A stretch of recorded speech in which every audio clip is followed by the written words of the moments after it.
Hello, my fellow mercenaries of New Eden. My name is Eddie Rio, and today I want to talk about the Minmatar Combat Rifle. Now, in 1.7, a few guns were released, and they were the Minmatar Combat Rifle and the Caldari Rail Rifle. I had a little play with both of their basic ones, and I much preferred the Minmatar Combat Rifle. Aside from the fact that my character is Minmatar, I much prefer the combat rifle over the rail.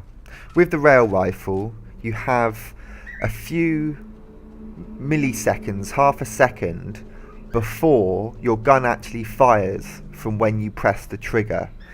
Now, that to me is something that could get used to, but I much prefer being able to look at something and fire and my bullets instantly firing, rather than having to wait a little while, keep my finger on the trigger, and if I'm not hitting a target, I'm wasting bullets and waiting for it to come back out again before I can shoot it.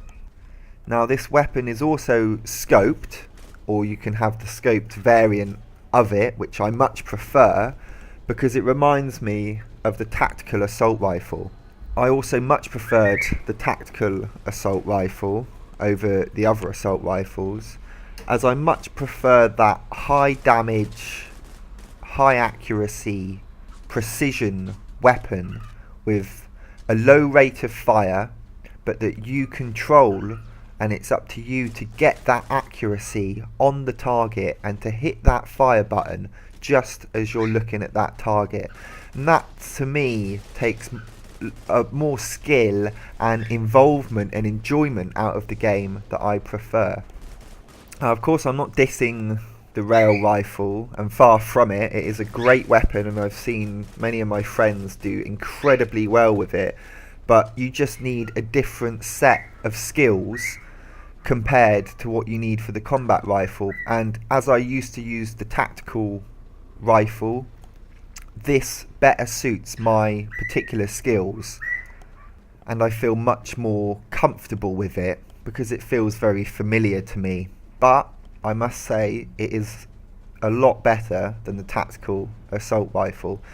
It sprays a few bullets every time that you hit the trigger, so you can get a few bullets on target, and the damage, which I'm using at the moment with I think 2 complex damage mods, is just able to down an enemy really quickly, and it's very satisfying just being able to sort of tap the trigger 2 or 3 times and down an enemy, and then be ready for the next one as well.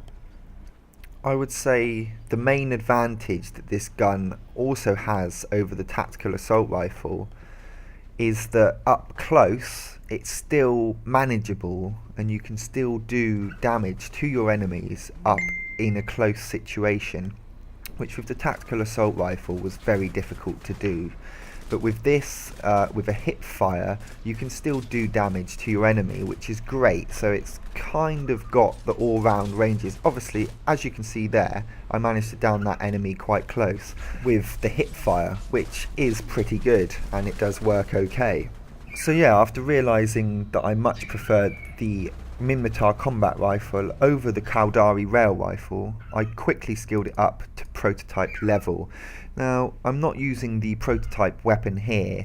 2 reasons why I do use the advanced is, 1, I find fitting a lot easier, and I just put an extra complex damage mod on, and I feel it does around the same sort of damage, and 2, it's a lot cheaper than the prototype one. So for fitting purposes and ISK efficiency purposes, I prefer to use the advanced one. I'm still getting the bonuses from my skills going into the weapon, but I just feel that at the moment I much prefer the advanced one, and I seem to have average ISK efficiency at the moment, where I just managed to keep myself afloat. So yeah, I'm still enjoying and playing Dust 514, and at the moment I don't think there's anything else I want to skill into. I'd obviously love to skill into tanks and dropships and give them a go, but it would take a lot of skill points to be able to get it to a decent level and enjoy it. So at the moment I think I'm just going to save up my skill points for the next patch, 1.8, where we maybe see cloaking come in, so I can allocate some skill points into that to try it out. I've also brought myself around 50 militia tanks to try those out and waste them in game, and I'll probably do a little video about how I fit out my militia tanks, both the sort of Soma and Seeker, the shield and armor tanked versions, and whether I have fun with them and whether they're just as good as the higher skill point tanks. It's great to be able to use the militia tanks with absolutely no skill points in tanking and at least try it out and have some fun with it, and always good to have a few militia tanks in your inventory ready to drop out at any point. Well, thanks for watching. Till next time.